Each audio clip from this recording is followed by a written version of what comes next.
continuar estudiando justamente las plagas de Egipto. Y antes de que me arranque, oramos y ya ahora sí con todo, ¿no? Padre, gracias por tu amor, gracias por tu provisión, tu cuidado, siempre estás al pendiente de tus hijos, gracias porque nunca nos dejas y gracias porque también podemos tener un tiempo de estudiar tu palabra, Señor, de acercarnos a tu corazón, de saber qué es lo que tú quieres en nuestras vidas, cómo aplicarlo. Te doy gracias, Señor, porque tenemos la oportunidad de escuchar tu voz, de poder acudir, Señor, a la lectura de tu palabra. Te pido que toques nuestro corazón, que tú nos ayudes y que podamos discernir lo que quieres hablarnos, Señor, en este tiempo. Gracias por tu amor. Te pedimos que te quedes con nosotros y que nos ayudes a poder entender qué es lo que demandas en nuestras vidas. En nombre de Jesús, te damos gracias. Amén.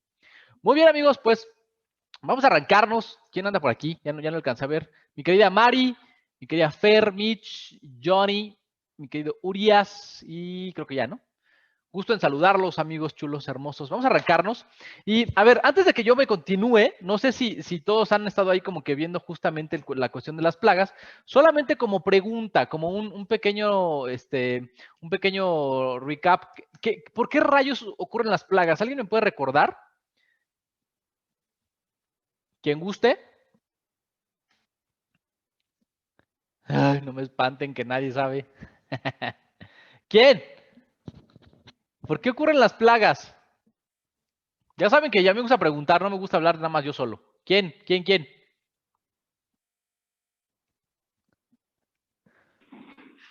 El que sea. Sí. Sí, Osito, porque de plano están aquí perdidos.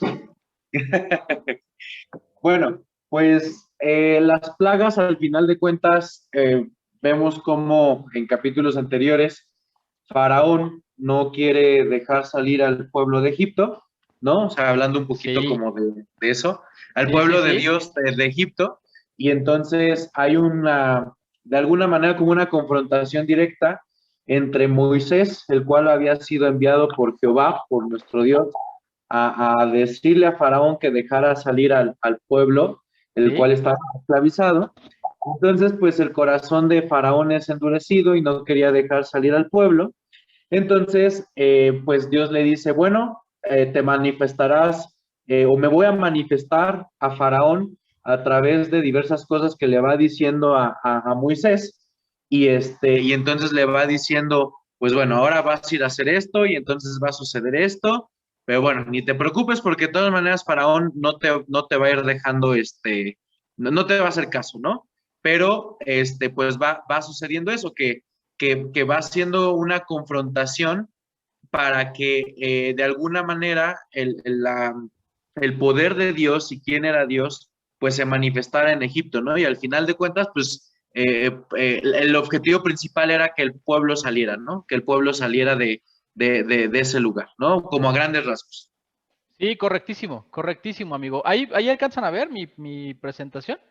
Se ve, ¿Sí? bro. Órale, gracias. Pues vamos aquí, pongo aquí nomás el, es que tengo un buen de cosillas aquí. Ya, perdón. Listo. Gracias, amigo. Justamente como mencionas de manera, ahora sí que muy breve, lo cual es un logro para nosotros dos, justamente el explicar la razón de, y la principal razón que no tiene que olvidarse, no tenemos que dejar pasar esto, es justamente que Dios busca, ¿no? Ese reconocimiento y mostrarle justamente a las personas su poder, su autoría y por supuesto toda la honra y la gloria siempre se la va a llevar Dios nuestro Señor. Entonces, justamente ya vimos 4 plagas anteriores, iniciamos creo que ya nada más para que los que no han entrado tengamos como puntualmente lo que hemos visto. La primer plaga, la plaga de la sangre, plaga de las ranas, de los mosquitos, de las moscas. Y esta es la quinta vez, esto es bien interesante, es la quinta vez que Dios manda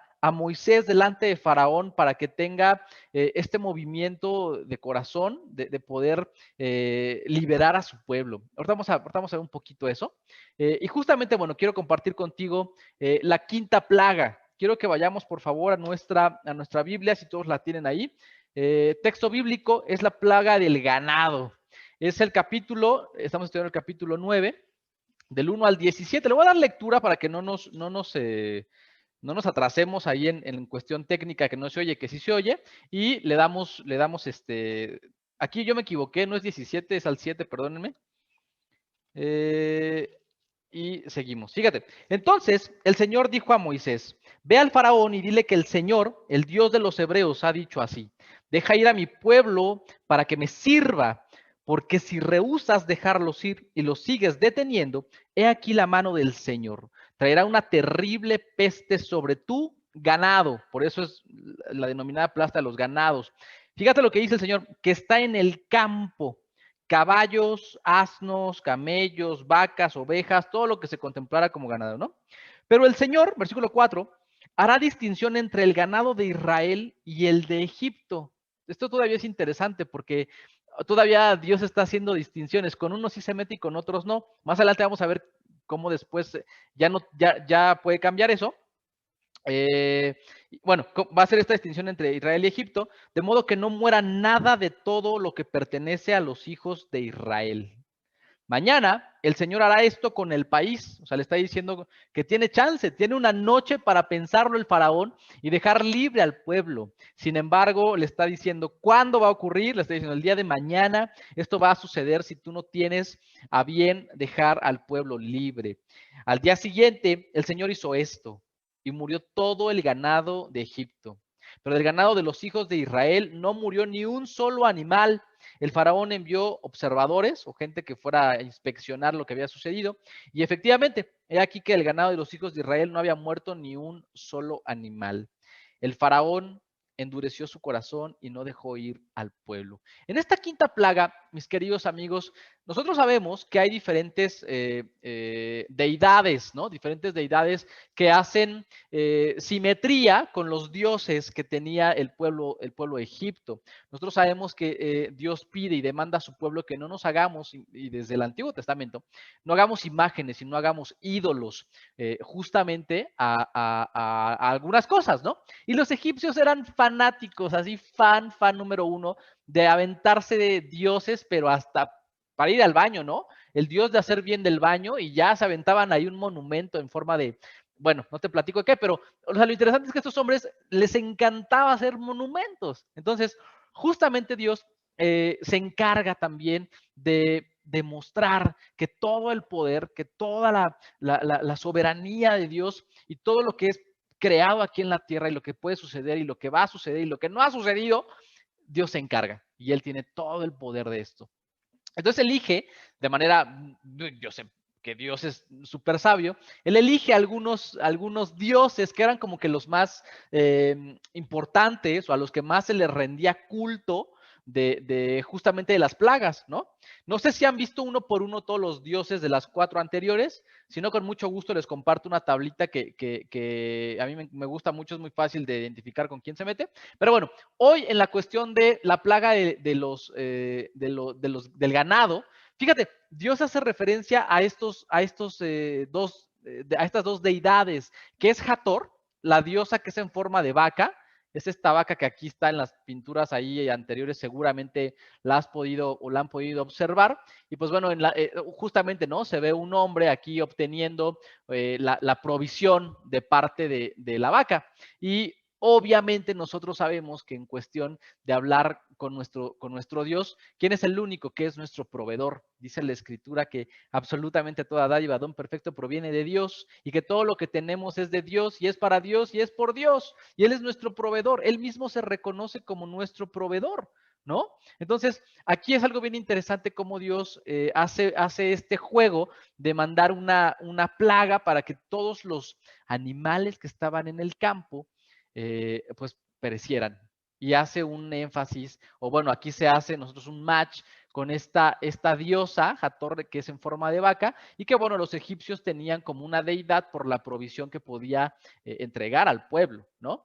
Y obviamente el buen Ptah, que es el dios de la fertilidad. Este Ptah también seguramente lo has visto en algún monumento, pues el típico hombre de cabeza azul, que el sombrero azul, que es justamente lo que se pensaba que encomendándose a esta deidad, pues bueno, podrían ser fértiles, ¿no? Las mujeres. Recuerden que en esa época los que creían o los que se suponía que podían tener o no tener fertilidad eran únicamente las mujeres, ¿no? Hoy sabemos que también esos problemas los puede llevar el hombre. Sin embargo, se ponía a la mujer a hacer rituales ante esta deidad para que pues ellas pudieran encargar y pudieran producir, bueno, producir no, pudieran dar a luz y engendrar a sus hijos, ¿no? Estas son las dos deidades, no te digo que te las aprendas de memoria, la verdad es que no tiene, no, para nosotros no tiene importancia, pero sí tiene importancia en la aplicación de nuestras vidas. Porque tal vez estos dioses a los que Dios está haciendo un énfasis en la Biblia de lo que pueden significar en nuestras vidas, tal vez nosotros tenemos ese Dios en forma de vaca que es muy fácil de identificar, que es esta cuestión de la provisión, es esta cuestión de las finanzas, del dinero, de que podemos, quítale el nombre de Hathor y ponle trabajo o ponle, sí, dinero, ¿no? O sea, hay un dios del dinero como tal, pero esta cuestión es más como de la provisión. Tú te encomendabas a este dios, a esta deidad, y pues suplicabas para que siempre hubiese abundancia en tu mesa, ¿no? Para que tú pudieras rendirle culto, darle ofrendas a este personaje y tú tuvieras esa provisión de parte de esta deidad. Cuando nosotros en nuestra vida, hoy en día, sabemos que el único que es nuestro proveedor es Dios. Incluso la misma palabra nos recuerda y nos dice que nosotros tenemos que enfocarnos en las cosas que son eternas, en las cosas que son celestiales, que nosotros nos enfoquemos en las cosas que le pertenecen a Dios, que a Dios le agradan. Y Él se encarga de darnos todo lo demás. Él se encarga de todo lo demás. O sea, citarlo bíblicamente, dice la palabra, busca primeramente el reino de Dios y su justicia y todo lo demás te será añadido. Entonces, enfócate en las cosas que a Dios le importan y Él se encarga de darte todo lo demás. Si tú empiezas a hacer esos ídolos en cuestión del dinero, pues muy seguramente aquí te va a hacer clic cuando hablemos de esta diosa, que es la diosa de la provisión, ¿no? La diosa que es la que se encargaba de darle a los egipcios este sustento de tener al ganado. Y por eso justamente es la plaga del ganado, porque acabando con el ganado, pues tú dirás, bueno, ¿y eso qué? ¿No? O sea, ¿y qué tiene de relevante que se muere el ganado? Además de las plagas que van a venir en consecuencia, pues por supuesto que ya no tener el sustento del alimento, pues va a provocar o podría provocar una hambruna, ¿no? En ese entonces a la nación egipcia. Si no tienes que comer, si no tienes animales, pues no puedes comer nada, no puedes sacar de lo que ellos dan, la leche y los demás productos que se derivan, y obviamente la cuestión de la carne y todo lo que ellos podrían comercializar, ¿no? Y en el segundo Dios, la cuestión de la fertilidad. Aquí, sin duda alguna, creo que es algo sobrenatural. Hoy que tengo a mi bebé y que sé que mi hija es un milagro, sé que mi hija es un regalo de parte de Dios, te das cuenta cómo a veces uno quiere, ¿no? A veces uno quiere como que decir, no, voy a planificar perfectamente bien cuándo voy a tener a mi bebé, ¿no? Cuándo voy a tener a mi primer hijo, a mi primera hija, y ya que tenga el primero me voy a esperar 3 años, y entonces en 3 años voy a tener otro, y es más, voy a hacer la dieta de no sé qué para que me salga niño, porque ya tengo niña, y para tener a la parejita, y nosotros nos aventamos un buen de cosas, nos aventamos un buen de, pues a veces hasta de ¿cómo llamarlo? De rituales, de rutinas, de cosas que se cree que si las haces, pues pueden funcionar. Cuando, reitero, la soberanía completa recae en manos de Dios. Y si tú tienes todas las intenciones de tener un bebé a tus 30, 35, 22, 25, lo que quieras, tal vez Dios pueda cambiarte esos planes, porque probablemente Dios quiera que nosotros reconozcamos que el único que podría dar vida, el único que puede dar vida, en el momento de que a Él le plazca, con el solo hecho de, dice la palabra, con solo un hálito de vida, un aliento, con un soplo, Él es capaz de llenar al ser humano de vitalidad, de crear vida. Y nosotros a veces somos muy soberbios en estos planes que te acabo de platicar, ¿no? De decir, no, yo hasta mis 30, yo hasta mis veintitantos. Y Dios dice, ajá, y luego, y si a mí no me place, Y si yo no quiero aún que suceda eso, y luego hasta nos enojamos con Dios, ¿no? Y dices, oye, Dios, ya estoy en los 30, se me va a ir el tren, ¿no? Y hacemos como que esta angustia de decir, ay, ¿y qué tal si todavía no me caso y mis hijos van a salir malitos? Porque, a ver, Dios te dice, tranquilízate y relájate. Yo soy el que se encarga de esos planes. Yo soy el que tiene, claro, a Dios le gusta que, sí, sin duda alguna, que tengamos visión, que seamos personas ordenadas, eso es un hecho, pero también le agrada que reconozcamos que el único que puede ser el creador de la vida no somos nosotros, los hombres, en nuestro acto de amor y de realizar nuestra tarea, de hacer la chamba. Pues sí, ¿no? Si no hacemos la chamba, pues no hay forma, pero obviamente ahí caemos a veces en esa soberbia de decir, no, yo lo quiero así y asado. De hecho, no sé si tú sepas, pero ya están en todo ese tema del genoma humano, en estos estudios, en esas investigaciones científicas que comienzan a realizarse, ya hay algunas clínicas que te proponen incluso, ¿no? Claro, cuesta una millonada, pero ya puedes incluso elegir el sexo de tu bebé.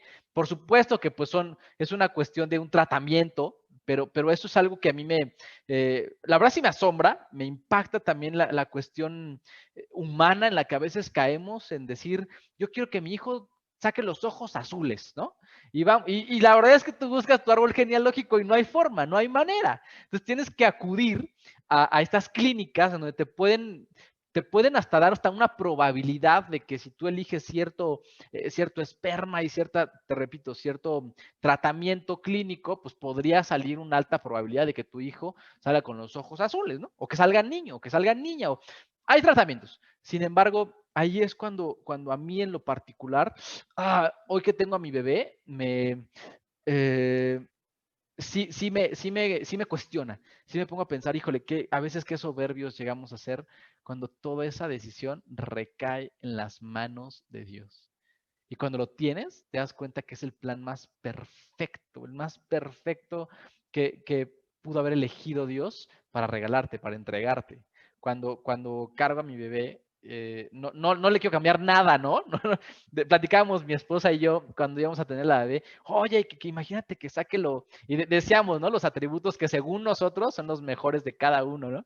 Y luego nos reíamos porque decías, imagínate que saque al revés, que saque lo peor de cada uno, ¿no? Saque mi narizota o sea, un montón de cosas y nos tocábamos de la risa porque decíamos, nosotros la imaginamos así guapísima con todo lo bueno de nosotros y Dios se va a reír o nos va a mandar lo contrario, ¿no? Nuestros defectos más prominentes.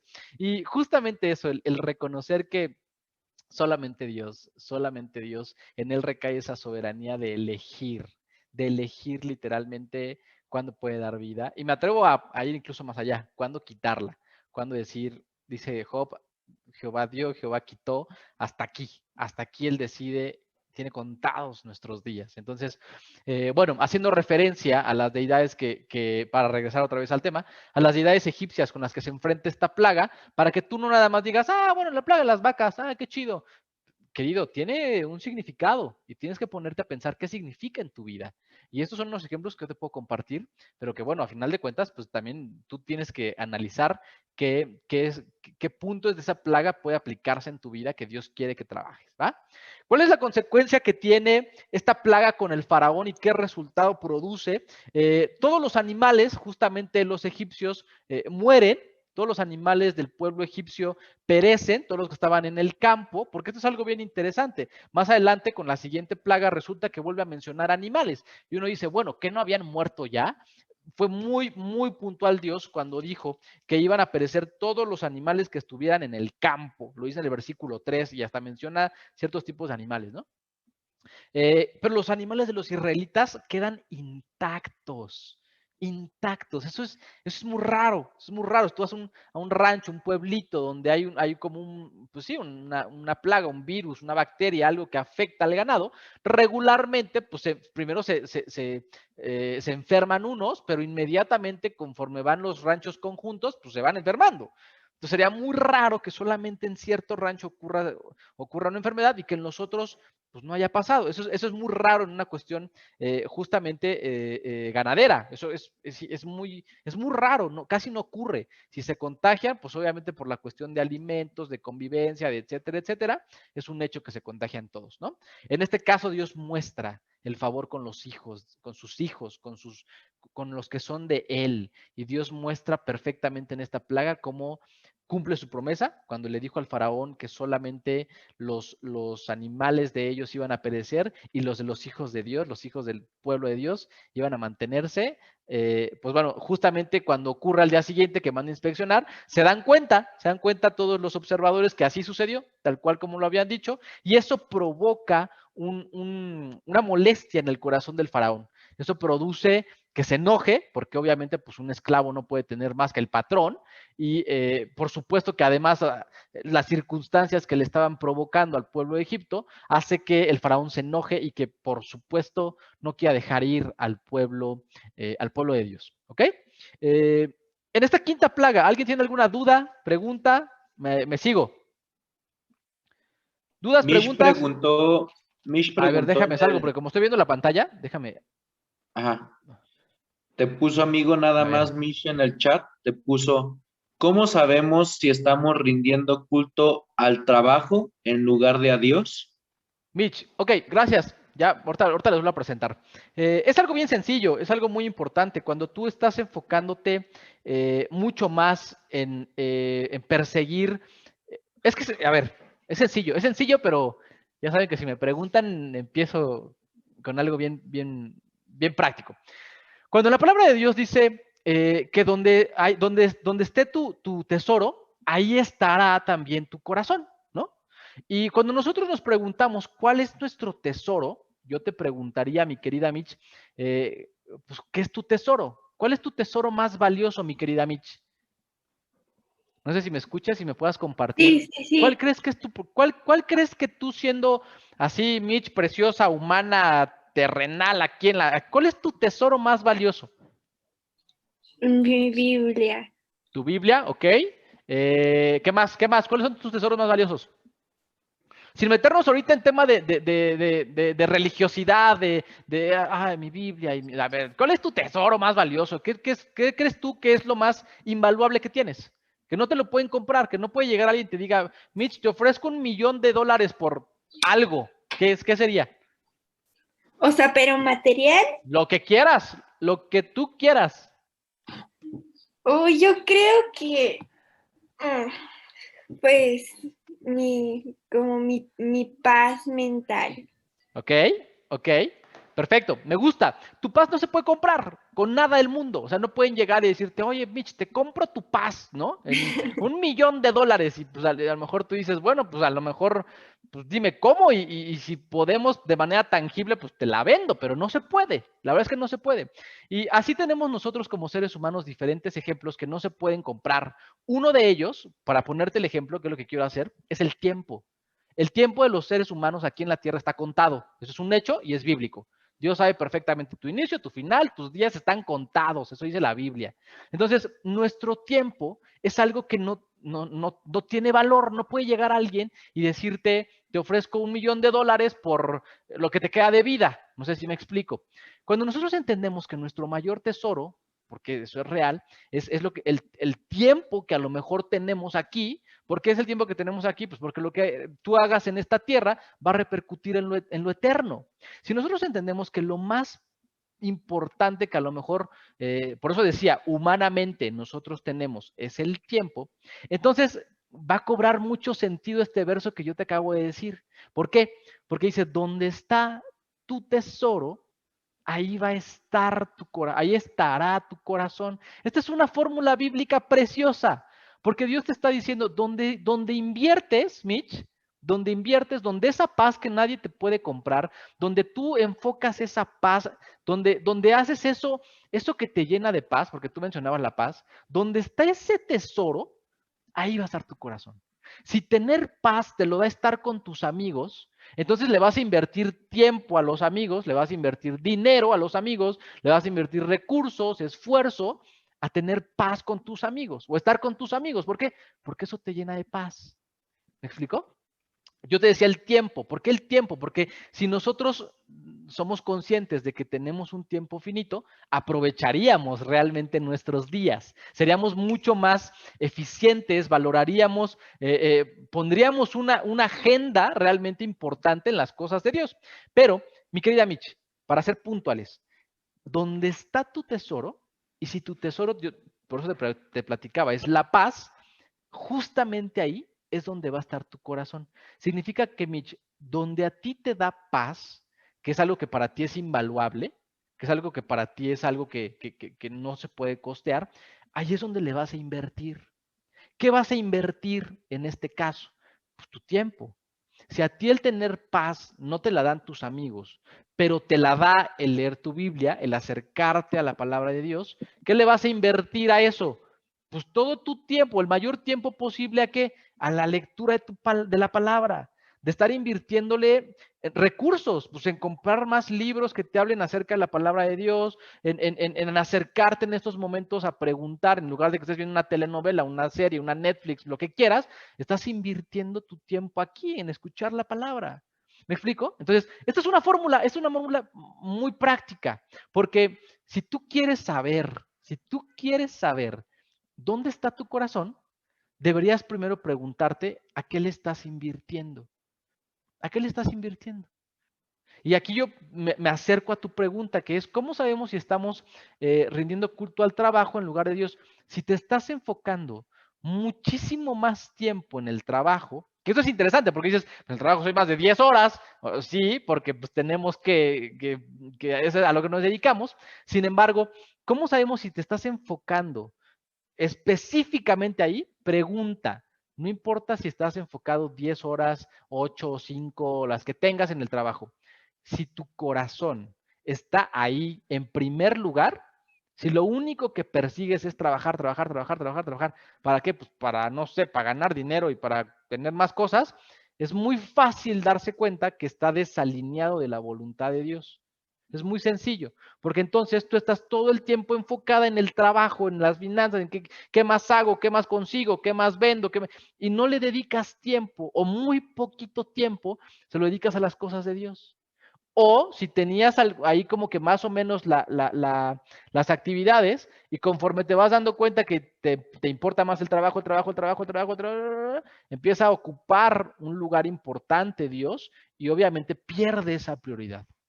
Hace poco, ahora que regresamos a los estudios presenciales, no sé si aquí los hombres que estamos presentes, que fuimos a la primera reunión, puedan confirmar esto. En las peticiones de oración, la mayoría de los hombres, ahorita que estuvimos en la pandemia, dijimos, necesitamos regresar a mi prioridad con Dios. Porque como en tiempo de pandemia las cosas se pusieron súper difíciles, pues como proveedores de familia, o por lo menos aquí los casados, mi querido Saulo y un servidor, que sabemos que hay responsabilidades, gastos y demás, pues hay que meterle durísimo a la chamba. ¿Por qué? Pues porque la renta, la comida, mil gastos, pues no paran, ¿no?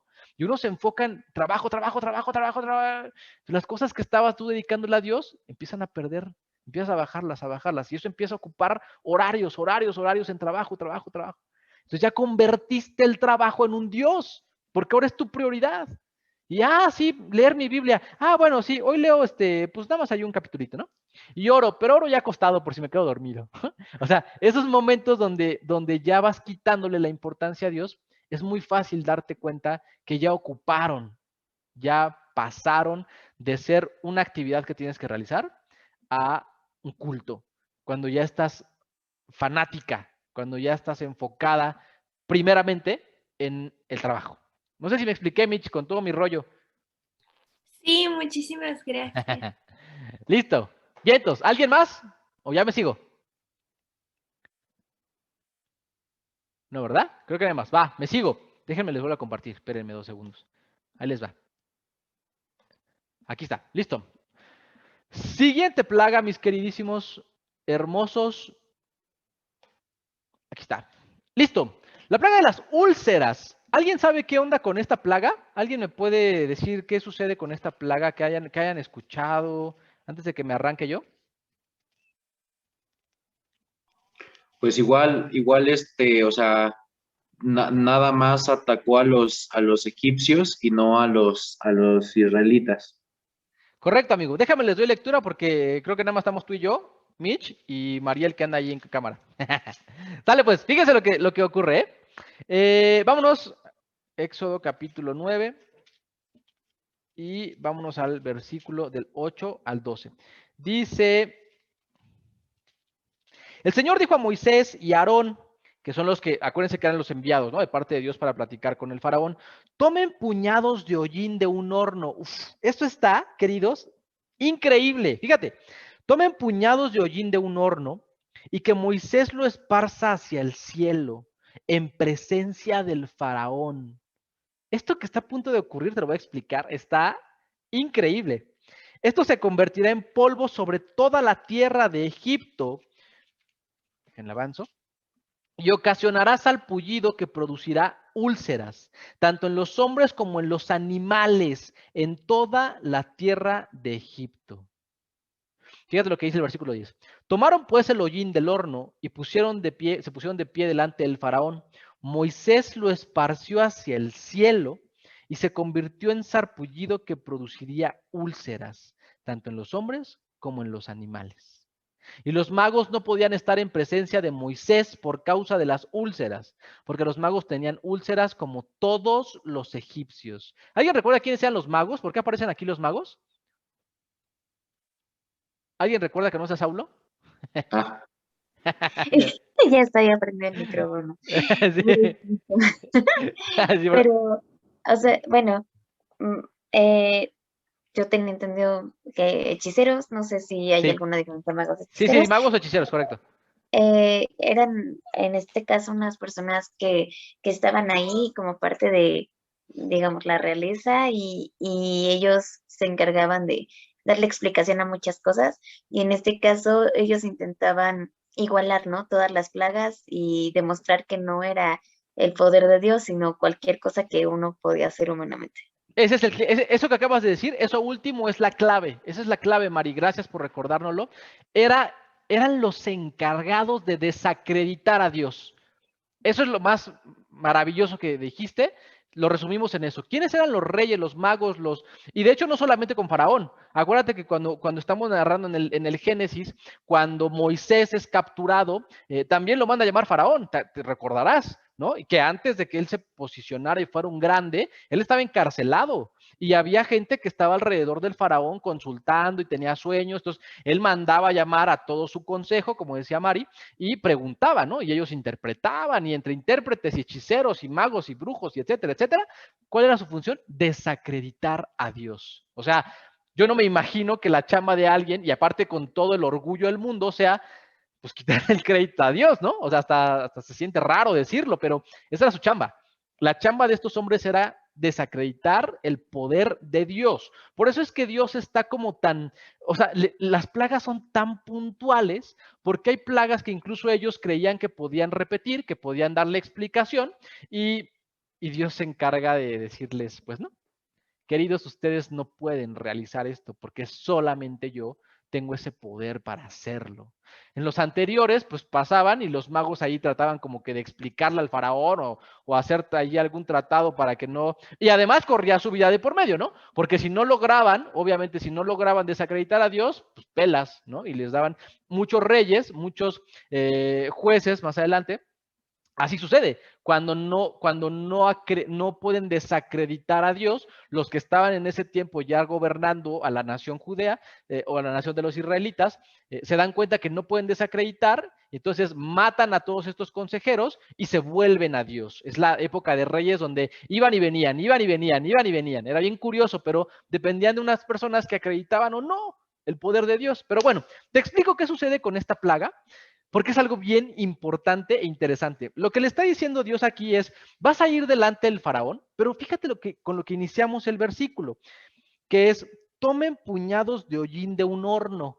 ¿Por qué les diría eso Dios? ¿Alguien sabe? ¿Por qué les diría Dios que no sea Saulo? ¿Que alguien sabe por qué les pide Dios a Moisés y Aarón que vayan y agarren, hollín es polvo, o sea, tal cual, ¿no? De un horno. ¿Y por qué un horno? Si nadie sabe, ustedes lo que sí saben es que durante muchísimos años, cientos de años, el pueblo hebreo estuvo bajo la esclavitud de los egipcios. ¿Y alguien sabe qué era esa esclavitud? O sea, ¿qué les ponían a hacer? ¿Alguien recordará? ¿Qué estaban construyendo los egipcios en ese entonces? Las pirámides y altares hacia el faraón y todo, todas esas cosas. Todos los monumentos, la verdad es que eso sí es espectacular, que hasta la gente dice, lo construyeron los aliens. No, o sea, fueron los humanos, ¿no? Pero fue chamba de los hebreos, porque son monumentos extraordinarios. Eso sí bueno, pues fueron contemplados como maravillas del mundo, ¿no?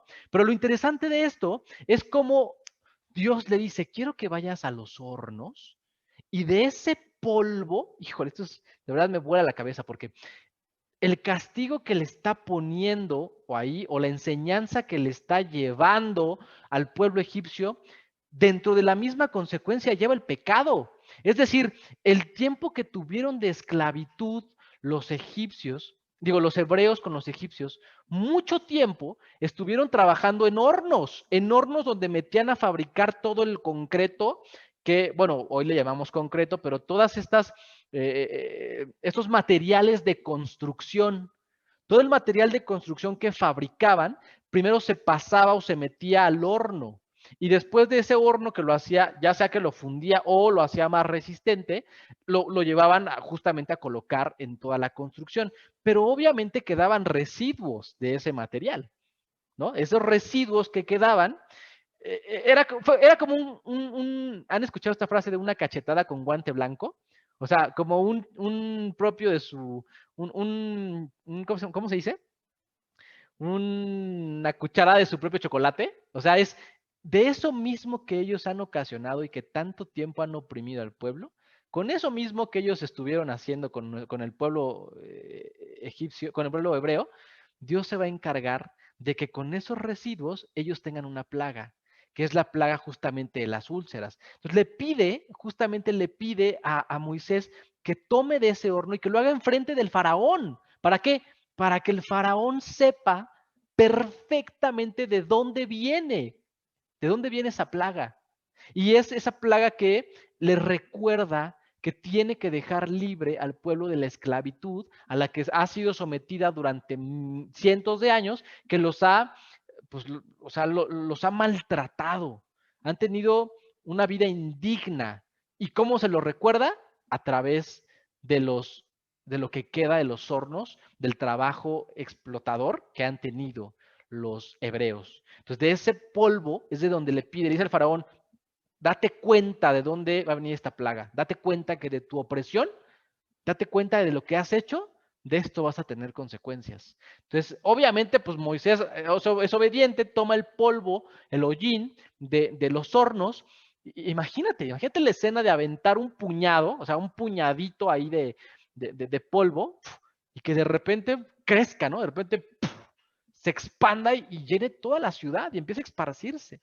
Y te das cuenta que leímos hace poquito en estos versículos que decía, y entonces todo ese polvo va a caer, o sea, va a caer tanto como en las personas, como en los animales. Y es ahí donde nos decíamos nosotros, ¿pero qué no habían ya muerto los animales?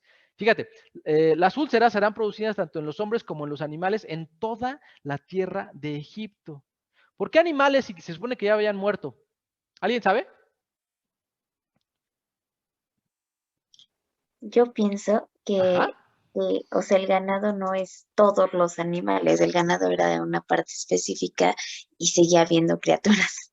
Exactamente. Cuando menciona que, ¿te acuerdas que en el anterior te dio un preámbulo que decía los animales de dónde? ¿Te acuerdas? Que estaban en dónde. Yo les dije que Dios fue muy específico. De En el granja. campo. Exactamente, que estén en el campo o en la granja. O sea, Dios lo dijo muy puntual. Todos los animales que estén como que fuera de, todos esos son los que van a perecer. Obviamente con esta anticipación, si al faraón le están diciendo, pues él tomó sus precauciones y guardó algunos de lo que pudo. Lo más que pudo, tanto el faraón como la gente, o sea, los egipcios, lo que pudieron guardar, lo que pudieron como que, según ellos, tratar de impedir, por si es que pasa, impedir que mueran, pues lo guardaron. Sin embargo, lo que no se pudo, lo que quedó fuera, o los que dijeron, eso ni va a pasar, pues bueno, sí pasó y murieron. Quedaron algunos animales, como dice Mari, o sea, no fueron todos, ¿no? Sino que quedaron por ahí algunos. Pero entonces, este polvo que se podía meter hasta en las ventanas cerradas, este polvo que sigue esparcir por toda la ciudad, aquí hace una especificación Jehová que dice por toda la ciudad. Eso implica hasta los que están encerrados y guardados. Y ese polvo será el que va a traer la muerte a esos últimos animales. O sea, si tú creías que tenías 100 ovejitas y guardaste 10, pues con 10 las vas a armar, pues no te van a quedar ni 10, querido, porque esas 10 también se van a morir. Entonces, esto, bueno, haciendo referencia con la deidad egipcia a la que se está enfrentando, es esta diosa, la diosa de Sekhmet. Es esta diosa que tenía el poder, según los egipcios, de sanar. Es una leona con la...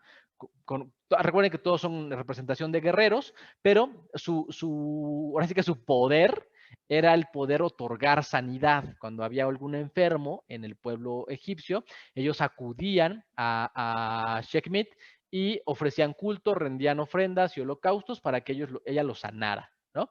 Esto es bien interesante porque pone en ridículo a quién creen. ¿A quién creen que pone en ridículo? Aparte de la deidad que Dios está poniendo en ridículo en este momento, ¿a quién más está poniendo en ridículo según el texto bíblico? Los hechiceros. Exactamente. Porque los hechiceros eran los que se encargaban de desenmascarar, como dijimos, ¿no? De desacreditar el poder de Dios. Entonces ellos, pues hasta el momento habían sido como que sin tocar, ¿no? Digo, hasta el momento, porque seguramente ya cuando les tocó la parte de la muerte de los ganados, ahí ya se vieron afectados. Pero cuando llega el tema de las úlceras, que es, bueno, esto la verdad es que, pues es una imagen muy decente. Tú búscalo en Google y busca el tema ahí de las úlceras en la piel y es algo, o sea, muy desagradable, pero lo puse por cuestión visual. Pero lo interesante de esto es que los magos, los hechiceros, no pudieron librarse de esta plaga.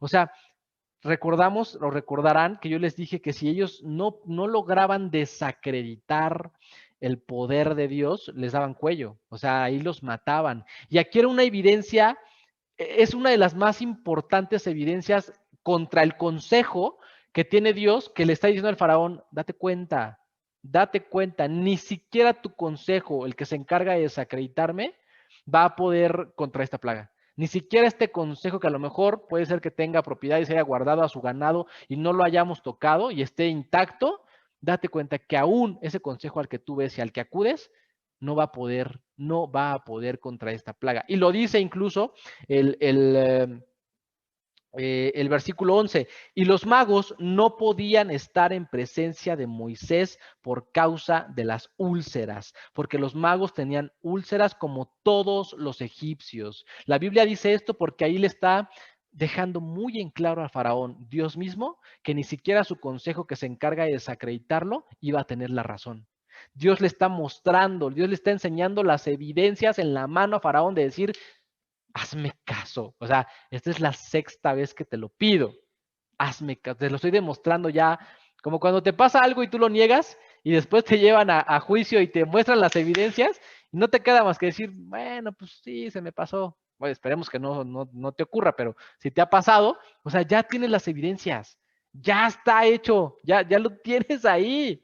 Y en lugar de que el faraón con las evidencias en la mano tenga este corazón de voltear hacia Dios, de decir, ok, o sea, ya me lo mostraste, ya me enseñaste aquí cuál es la razón, la evidencia, no lo pueden desacreditar, todo es muy claro, o sea, no hay forma, no hay manera de que podamos librar esto. Discúlpenme aquí, yo tuve una falta de ortografía, el Señor lo puse con minúscula, es mayúscula porque estamos hablando de Dios. El Señor endureció el corazón de Faraón. Los magos, aquí es minúscula, discúlpenme, no pudieron hacer nada porque también se llenaron de llagas. Y obviamente el corazón del Faraón se endureció. El corazón del faraón en esta plaga sigue estando molesto, sigue estando en recelo con Dios, porque ahora en lugar de voltear ese corazón y decir, sí, tienes razón, pues la siguiente plaga nos va a mostrar algo muy, muy fuerte ya con el corazón de Faraón. No me adelanto, porque ya son las 10 y la dejamos para la siguiente. Pero esta es la plaga de las úlceras